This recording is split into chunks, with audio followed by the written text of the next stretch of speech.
Welcome to Nasdaq Trade Talks. I'm Jill Malandrino, global markets reporter at Nasdaq, with a daily update on the Nasdaq-100, the most liquid index ecosystem in the world, featuring the top 100 companies listed on the Nasdaq-100 X Financials. Joining me this afternoon is Shawn, Cruz, manager of trader services at TD Ameritrade, to discuss Nasdaq-100 levels on election day, with the index moving higher and volatility falling lower. Shawn, it's great to see you as always. And let's take a look at the Nasdaq-100 and what you're seeing in vol Q, the vol index specific to the Nasdaq-100.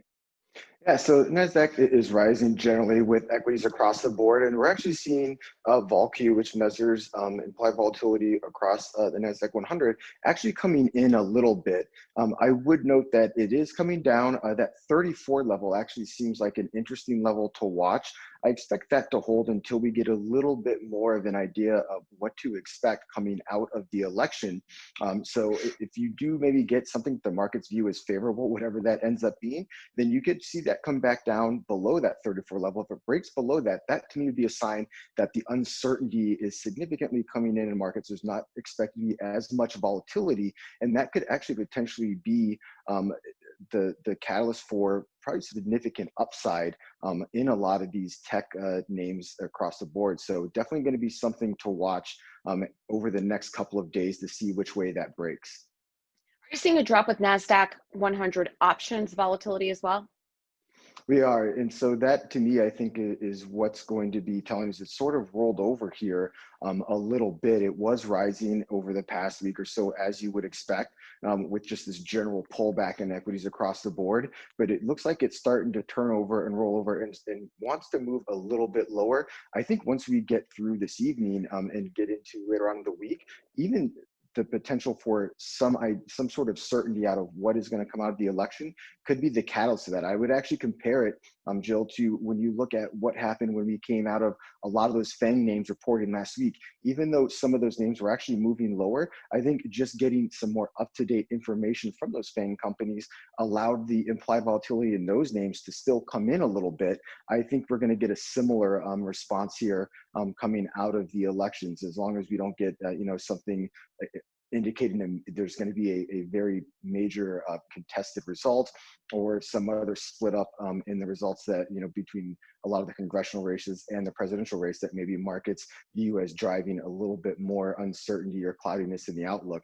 But I think that is definitely going to be something to watch here moving forward, not just overall at the NASDAQ 100 level, but also for a lot of the individual names that make up that have a significant impact on the market just from a weighting standpoint.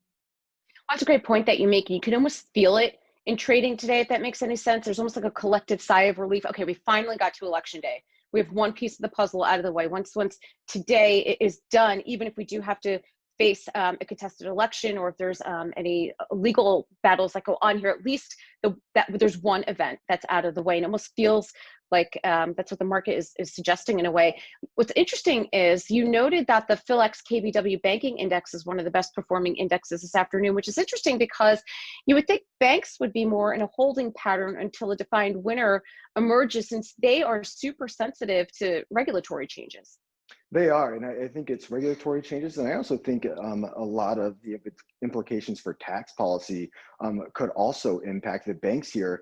But if you look at the KBW, the Philadelphia Exchange KBW Bank Index, it's actually, I like looking at this index because it's a lot more of a diversified banking index. It's not focusing just on mega caps. It's not focusing on regionals. It actually has a good blend of mega caps and regionals and some asset managers in there as well. So it gives you a little bit more of a broad look of the financials up and down the board, not just focused in on one area of capitalization or one area of the financial industry itself. And it's actually been a strong performer, outperforming all the other major indices today. So I do think it's interesting to see financials, especially as measured by the Philadelphia Exchange's KBW index, to really be having a pretty strong day.